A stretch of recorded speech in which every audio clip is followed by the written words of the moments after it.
Vamos a grabarla. Muy bien, estamos en la segunda sesión explicando el domicilio convencional. En esta ocasión voy a compartir una pizarra para explicar la temática y me confirma el curso si se ve la pizarra, por favor.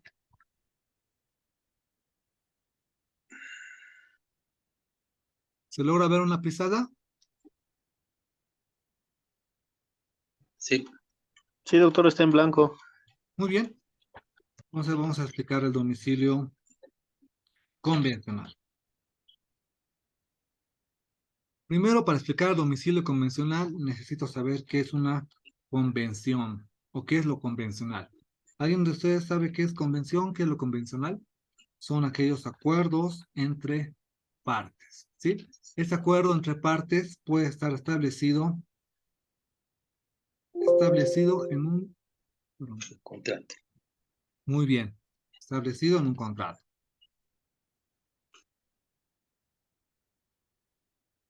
Ahí lo ponemos, ¿sí? Bien, ahora vamos a imaginar que aquí hay un sujeto. Vamos a ponerle sujeto A y vamos a poner aquí otro sujeto que es el sujeto B, ¿ya? Imaginemos que el sujeto B es una persona de mala fe que no tiene domicilio determinado, ¿sí? Es decir, una persona que no tiene un domicilio en particular y que va constantemente en contratos de alquiler, en contratos de arrendamiento, en contratos de antícresis, ¿sí? Y el sujeto A, una persona muy bien asesorada, es propietaria de una casa, ¿sí? Que va a pertenecer al sujeto A. Entonces, este sujeto A va a arrendar su casa a este sujeto B. Lo que no sabe este sujeto B es que el sujeto A es una persona muy preparada. Entonces, van a firmar un contrato de arrendamiento. En este contrato de arrendamiento, al poner sus cláusulas, una de las cláusulas particulares a criterio de sujeto A va a establecer cuál es el domicilio para efectos de citación a sujeto B, ¿sí? ¿Cuál es la importancia del domicilio convencional? No se olviden que el contrato tiene fuerza de ley entre partes. Si las partes han acordado que para efectos legales sujeto B va a tener un domicilio en particular, este domicilio es irrenunciable, este domicilio no puede ser tildado a futuro de nulidad porque es producto de un acuerdo de partes.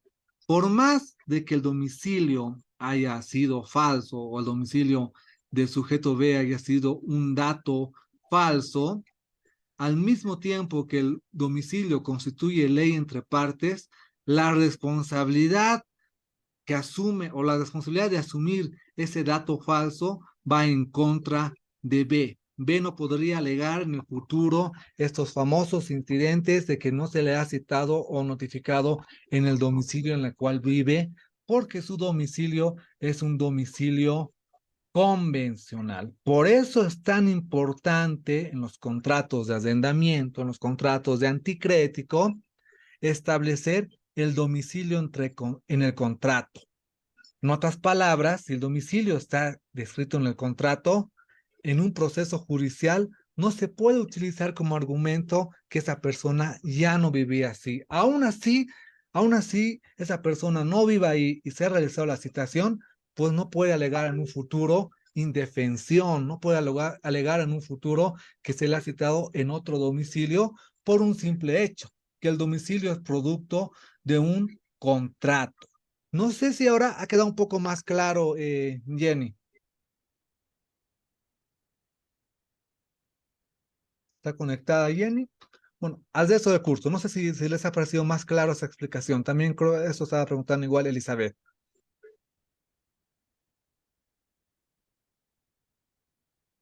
Sí, doctor, estaba Sí, bien. Doc, una consulta. ¿Sí? Y si cambia si cambia de domicilio, no se le encuentra, ¿qué procedimiento seguimos? Ya, en el Si caso de... ya cambió, Ya está ya bien. ha cambiado de domicilio y no sabemos ya su domicilio convencional ha puesto en el contrato y no sabemos si ha puesto falso, no sabemos dónde lo podemos ubicar, ¿qué procedimiento seguimos? Ya, muy bien. En el caso del domicilio convencional, la gran ventaja es que las partes, las partes que han firmado el domicilio no se puede denunciar. Es decir, ¿qué pasa si el sujeto B no ha mentido con su domicilio? Es un domicilio falso que lo ha hecho de forma intencional. Pues sujeto B asume las cargas, es decir, por ejemplo, en un contrato, en un proceso de incumplimiento de contrato, o en un proceso de desalojo, o en un proceso monitorio de cobro de dinero, pues el sujeto B no va a poder alegar que no se le ha notificado de forma correcta porque su domicilio proviene de las partes. ¿Qué va a pasar entonces? El proceso continúa con el domicilio dictado, es decir, con el domicilio establecido en el contrato con, Hasta llegar a sentencia. con la facultad de que la parte que ha determinado ese domicilio no puedes denunciar porque es responsabilidad de la parte dar un domicilio legítimo. Es decir, nadie podría, ahí además inclusive en ciertas circunstancias en materia penal podrían establecer como un elemento de engaño o un elemento de estafa de acuerdo al tipo de proceso, porque la persona está dando un dato falso con intención de no cumplir un contrato y como una persona no tiene la intención de cumplir un determinado contrato, a eso se llama estafa por documento criminalizado en materia penal. Y la persona que ha dado ese dato falso asume toda la carga del proceso, con la sanción de que esta persona no puede alegar ni va a poder alegar en un futuro que no se le ha notificado en un domicilio donde ella no vivía, porque esa persona es la que ha dado el dato. Entonces, la importancia de poner en un contrato el domicilio convencional es que la parte que de mala fe esté mintiendo con el dato asume toda esa carga. No sé si se entiende. En un proceso Excelente. judicial va a asumir todo el proceso con ese mismo domicilio sin la posibilidad de alegar en un futuro que no es su domicilio, porque la responsabilidad de dar el dato correcto es del sujeto B. No sé si Excelente. está muy Sí, claro. excelente, sí, mi Entonces, abogado. ahora, no sé si con esto comprenden la tremenda importancia de manejar el instituto del domicilio, o sea, de la teoría del domicilio en un contrato. Es decir, si ustedes manejan bien esas cláusulas del contrato, o mejor dicho, del domicilio en un contrato, pues pueden tener mucha ventaja si es que las partes incumplen. Eso siempre pensando que hay personas de mala fe que les gusta chicanear, en un término coloquial, eh, que significa que las personas dilatan el proceso, hacen que el proceso sea bastante extenso, largo, para que no tenga una sentencia pronta. Con esta estrategia dentro de los contratos o con esta cláusula en los contratos, pues se estarían evitando muchos problemas dentro de un proceso. Bien, ¿quedó claro entonces la idea de domicilio convencional o hay alguna duda más? Si hay alguna duda, no hay ningún problema, yo con todo gusto.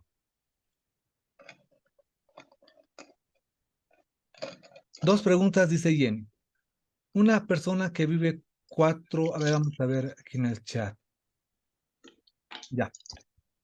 Una persona que vive 4 años en mi domicilio y en su cédula él cambió con mi dirección que domicilio se coloca el de mi casa. No sé si estoy entendiendo bien la pregunta. A ver, una persona que vive 4 años en mi domicilio. Ya, esa es una primera Doctor, idea. doctor, perdón, ya mi micrófono se arregló. Está bien, lo escucho.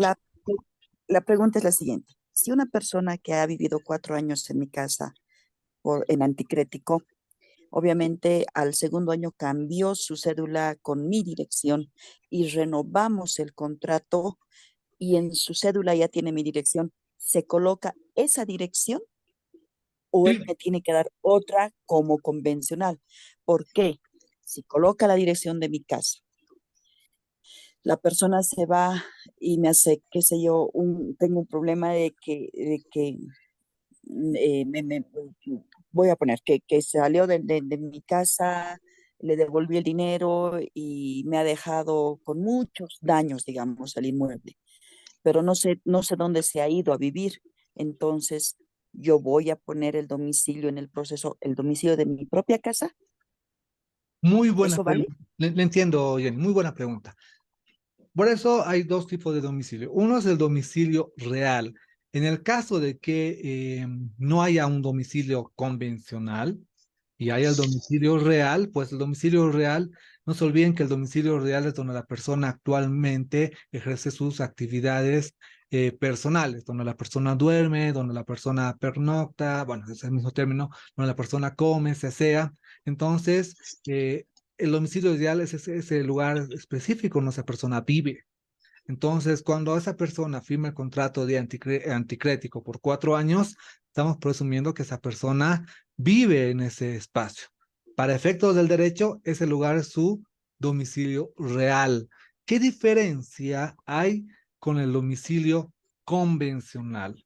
El domicilio convencional, como su nombre lo dice, es un domicilio entre acuerdos de partes. Yo, por ejemplo, puedo decir que mi domicilio es esta casa, esta vivienda en la zona X, la calle X, pero quiero firmar un contrato y voy a decir en el contrato, por acuerdo de partes, si es que tengo problemas, no me notifiques en esta casa. Notificar en la casa de mis papás, yo firmo el contrato, ese va a ser mi domicilio para efectos de citaciones y notificaciones. Ahí en el contrato estoy poniendo un domicilio convencional, ¿sí? ¿Qué significa convencional? Es un domicilio donde los sujetos pueden acordar para efectos futuros del derecho. Puede ser cualquier domicilio. Inclusive, si exageramos un poco la idea, podría decir que mi domicilio principal va a ser la casa de mis tíos en Santa Cruz. Claro, bajo mi responsabilidad de que si es que me inician un proceso, yo no puedo negarme a ese domicilio ni alegar ninguna acción para decir que no es mi domicilio, porque yo lo estoy firmando dentro de un contrato. La diferencia del domicilio real es que el domicilio real no proviene de la voluntad de las partes. El domicilio real es la regla principal para determinar cuál es el domicilio real, es donde el sujeto vive actualmente. La regla para el domicilio convencional es la autonomía de la voluntad. La voluntad de las partes deciden cuál va a ser el domicilio bajo la responsabilidad que asumen ellos. En cambio, el domicilio real es el lugar donde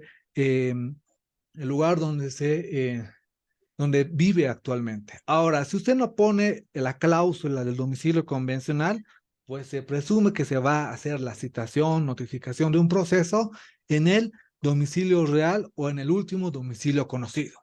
Pero si usted pone la cláusula de domicilio convencional, la cláusula de domicilio convencional se maneja con preferencia al domicilio real. No sé si se entendió la idea, Jenny.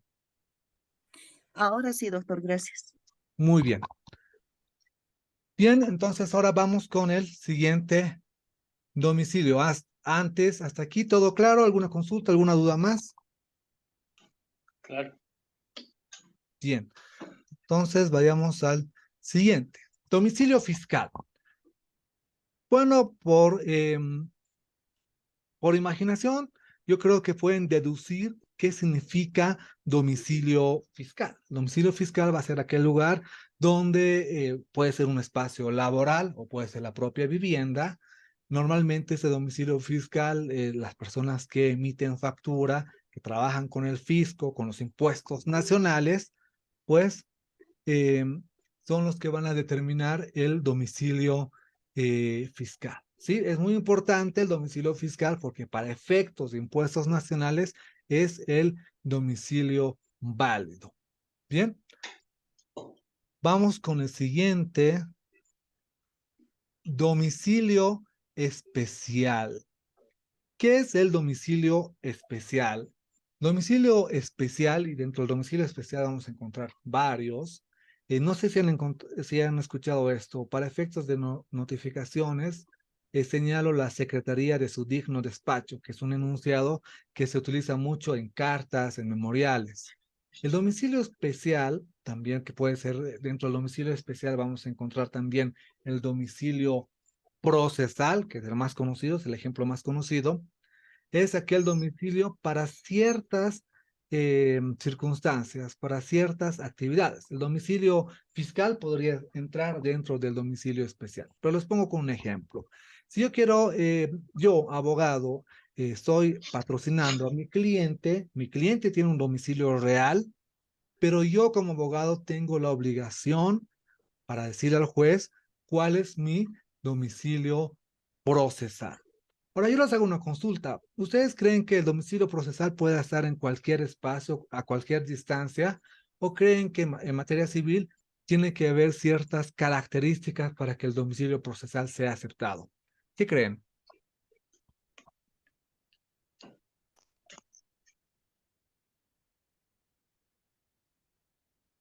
Que sí tiene que tener ciertas características para que... Muy bien. ¿Cuáles son esas características? ¿Tendría que estar legalmente constituido? Algo va por ahí. La distancia también, licenciado. Muy bien, la distancia. Les voy a poner en este momento, voy a compartir pantalla para revisar cuáles son las características del domicilio en materia procesal. ¿Se ve la pantalla? Sí, Sí, doctor. Muy bien. Artículo 72 señala, nos va a describir cuáles son las reglas del domicilio procesal, pero hay una que me interesa en particular que va a describir cuáles son las características del domicilio procesal. Artículo 72, numeral 4 del Código Procesal Civil establece que el domicilio procesal fuera de estrados será fijado en un radio de 20 cuadras con respecto al asiento del juzgado en las capitales de departamento. Y en el resto, es decir, aquellos espacios donde no son capitales de departamento, tienen que estar dentro de un radio de 10 cuadras. ¿Sí? Entonces, vean que hay características particulares. Entonces, cuando hablamos de domicilio especial, el domicilio procesal, tiene que estar en un rango de 20 cuadras, en un radio de 20 cuadras. En la práctica, muy pocos juzgados realizan esta observación. En materia procesal vamos a ver también que con esta implementación de las tecnologías se encuentran los famosos domicilios a partir del correo electrónico y del número de WhatsApp que tienen la misma finalidad y que es una alternancia al domicilio procesal, ¿sí? Entonces, dentro de ese domicilio especial vamos a encontrar el domicilio del abogado. El domicilio procesal, en otras palabras, es donde queda la oficina del abogado. Pero muchas veces en los trámites administrativos, cuando yo quiero recibir alguna notificación, alguna noticia de un trámite administrativo, pues el servicio público, las empresas estatales, no tienen personal para que vayan a nuestro domicilio a darnos la noticia de cómo está nuestro trámite administrativo.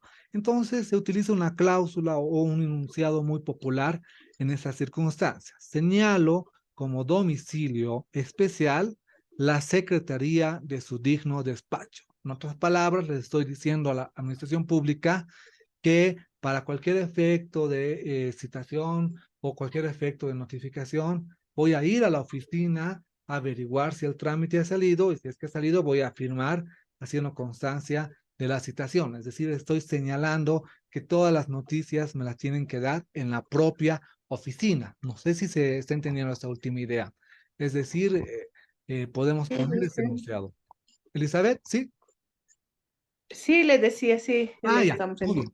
Súper. Entonces, ese enunciado de señalo como domicilio la Secretaría de su digno despacho es un enunciado que viene de mucha tradición. Ustedes lo pueden utilizar particularmente cuando tengan que realizar actos de administración pública o con la administración pública, trámites administrativos, ¿sí? ¿Hasta aquí alguna consulta, alguna duda antes de pasar a la siguiente diapositiva? Ninguna, doctor, Ya. por el momento. Entonces serían, el domicilio especial se podría dar en, como menciona, en la secretaría de su digno despacho o la oficina del abogado a cargo del caso. Sí, es es muy buen razonamiento, Stephanie. En realidad, el domicilio especial puede ser la Secretaría de su digno despacho. Inclusive ustedes pueden utilizar el término la Secretaría de su digno despacho en un memorial, pero bajo responsabilidad, ojo. Es decir, si ustedes no tienen una oficina dentro de las 20 cuadras de radio alrededor del juzgado, pueden usar como alternativa el domicilio, explicando que es la Secretaría de su digno despacho, pero bajo la responsabilidad de que ustedes hagan el seguimiento al proceso constantemente para no verse en problemas o con algún tipo de característica. No sé cómo será a nivel nacional, pero en la ciudad de La Paz no se realiza una observación exhaustiva sobre la dirección o la distancia, no se hace un control. Debería hacerse porque está en la normativa está vigente, debería realizarse el control del domicilio, del domicilio procesal del abogado con relación a la distancia del juzgado. Ahora, si son abogados muy atentos a los detalles y yo veo que el abogado de la otra parte tiene un domicilio señalado, escrito en el memorial, que no está dentro del rango permitido por ley y está en un lugar mucho más alejado, puedo presentar mi memorial y decirle al señor juez, o que el abogado señale un domicilio cerca de juzgados o en su defecto que señale domicilio la Secretaría del juzgado. Eso me conviene mucho porque estoy obligando al otro abogado que cambie o que busque un domicilio cercano o en caso que no tenga un domicilio cercano, pues todas las citaciones, notificaciones se las van a realizar en Secretaría de Despacho. Si el abogado no está atento y no revisa constantemente su proceso, es una ventaja que yo puedo adquirir a partir de este detalle. Por eso es muy importante la determinación del domicilio, ¿sí? Ahora veamos algunas problemáticas del domicilio. El domicilio ciertamente nos sirve para las citaciones, para las notificaciones en los procesos judiciales. Pero ¿para qué más nos servirá el domicilio fuera de este efecto legal? Fuera de las citaciones, ¿qué más creen que nos pueda servir el domicilio? ¿Qué opinan?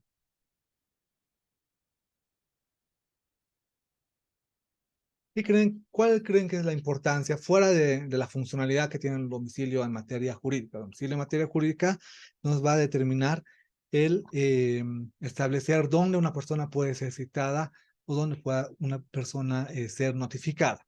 No se olviden que citación y notificación no es lo mismo. En realidad, un error, o mejor dicho, una mala práctica es decir que todo es notificación. En realidad, las citaciones son aquellas en las cuales hay un emplazamiento, son aquellas que se realizan con la demanda. Cuando yo presento una demanda, tengo que citar a la otra parte para que asuma defensa.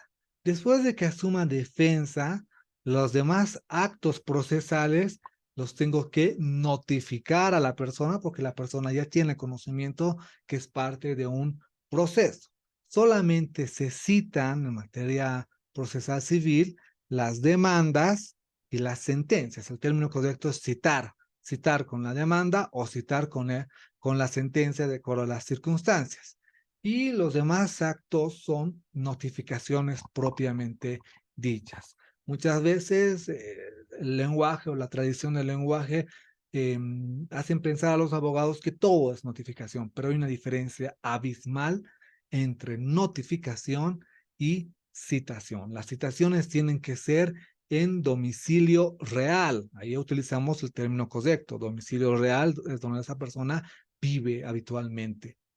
En cambio, las notificaciones, de acuerdo al tipo de proceso, pueden ser mediante al domicilio procesal del abogado, mediante secretaría del juzgado en ciertas circunstancias. Entonces, vean la diferencia entre citación y notificación.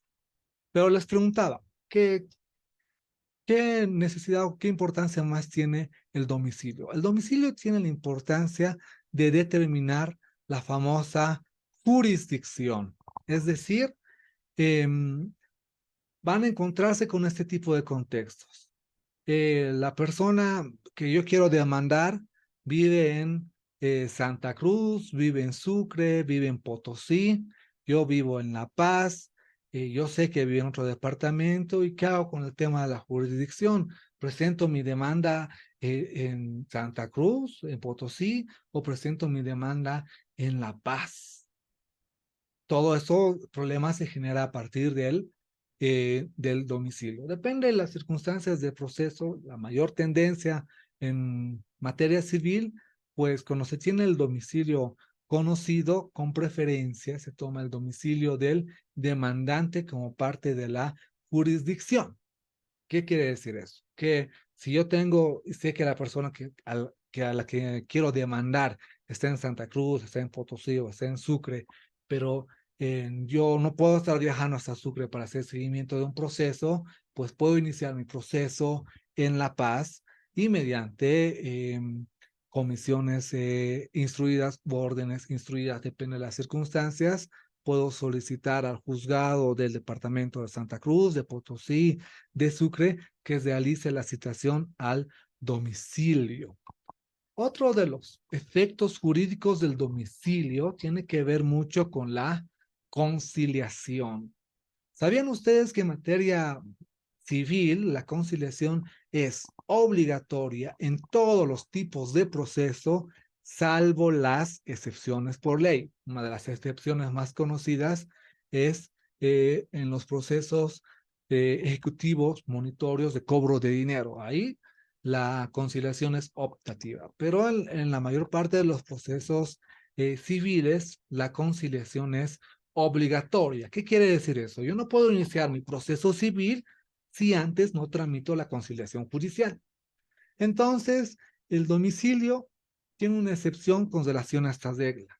Se salva la conciliación, es decir, el juez no está obligado a exigir la conciliación si el domicilio de la persona demandada se encuentra en otra jurisdicción. Es decir, al encontrarse el demandante en Cochabamba, en Sucre o en Santa Cruz, pues va a ser muy difícil la conciliación. En la conciliación tiene que haber el principio de inmediación. ¿Qué significa el principio de inmediación? Tiene que haber contacto físico de las partes, porque ustedes podrán decir, ¿y por qué no concilian por una videollamada ahora que está la tecnología?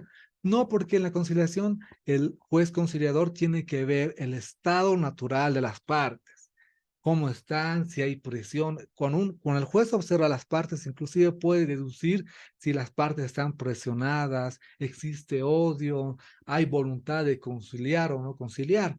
Pero si la parte demandada está en otro departamento, en otra jurisdicción, pues la regla del Código Procesal Civil nos dice, entonces en ese caso no vamos a llamar o no se les va a exigir una conciliación previa. ¿Sí? Entonces vean que el domicilio genera en el derecho muchos efectos jurídicos. ¿Alguna consulta, alguna duda con relación al domicilio? Una consultita, doctor. Dijo un término que es como lo último que dijo, como que la conciliación tiene que ser en persona y de forma voluntaria. ¿Cuál era ese término? Ah, ya, principio de inmediación, que tiene que ver contacto con las partes. ¿A eso se refiere? Sí, sí, sí. Y creo que era un concepto el que dijo que tienen que ser voluntario. Ah, ya, muy bien. Hay ciertas excepciones en la conciliación. La conciliación es obligatoria para todo tipo de proceso judicial, salvo en ciertas circunstancias donde la conciliación es optativa, es decir, no es obligada. Por ejemplo, en los procesos ejecutivos de cobro de dinero. Es decir, si yo tengo una persona que me debe dinero, no me ha pagado, tengo el contrato, se ha vencido el plazo, inicio mi proceso ejecutivo de cobro de dinero, pero la ley me permite denunciar a la conciliación porque no estoy obligado a conciliar en los procesos de cobro de dinero. La ley no me obliga, la ley me da la calidad de que sea optativo. Y como es optativo, yo decido o conciliar o no conciliar. Y si considero que la conciliación no va a resolver nada, puedo poner en mi memorial que renuncio a la conciliación y que el proceso continúe de acuerdo a procedimiento específico. No sé si con eso ha aclarado su duda, Madeleine. Sí, Madeleine. Licenciado, una preguntita. Claro que sí. ¿Me escucha? Sí, sí, sí, lo escucho. No sé si más o menos también en un proceso, digamos, cuando hablan de arresto domiciliario, algunas veces, también hay que presentar un domicilio fijo o propio dentro de ese proceso, digamos, de arresto domiciliario. También, eso interviene también, creo yo, en esta parte de lo que estamos hablando, ¿no? No sé si nos podría un poquito explicar eso, licenciado. Ya, estimado Marco, cuando hablamos de arresto domiciliario, estamos hablando de otro campo del derecho, un campo del derecho, el derecho penal, tiene que ver con el derecho penal. La connotación o el significado de domicilio o la aplicación de domicilio en materia penal tiene ciertas diferencias con relación al domicilio en materia civil.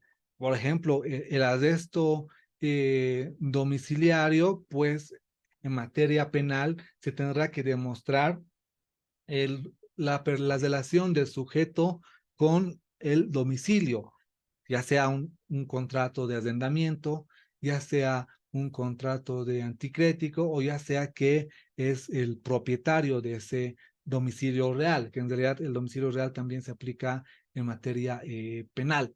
Entonces, es una diferente connotación al domicilio en materia penal, porque no se olviden que en los famosos procesos de medidas cautelares, uno de los requisitos para que una persona no vaya a detención preventiva y en vez de detención preventiva tenga una detención domiciliaria es acreditar el domicilio. Y cuando una persona quiere acreditar el domicilio, ciertas reglas para acreditar el domicilio se utilizan del derecho civil. ¿Cómo puedo acreditar mi domicilio para evitar que sea arrestado preventivamente y demostrar al juez que tenga un arresto domiciliario? En ese caso, se analizan la vigencia, la pertinencia de los contratos, la relación que existe con el contrato. Ahora, muchas veces encontramos circunstancias donde el hijo vive con la mamá y no tienen ningún contrato que lo relacione. En ese caso, hay que demostrar al juez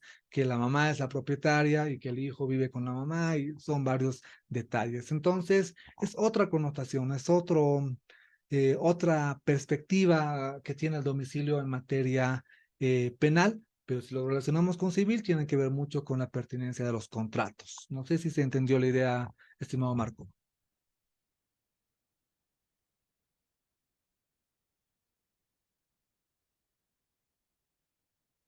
Ya, tenemos 2 minutos más antes de que se corte esta parte de la grabación. ¿Alguna duda, alguna consulta más? ¿Les ha parecido interesante el tema? ¿Hasta ahora está todo bien?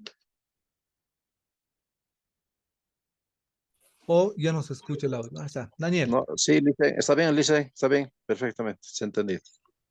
Muy bien.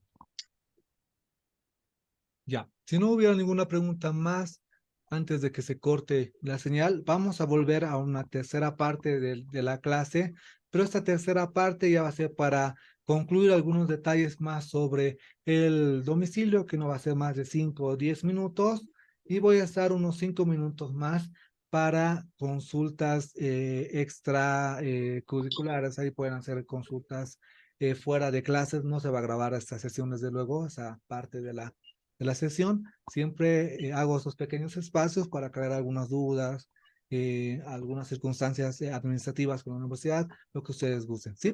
Entonces les envío el link para esta última parte.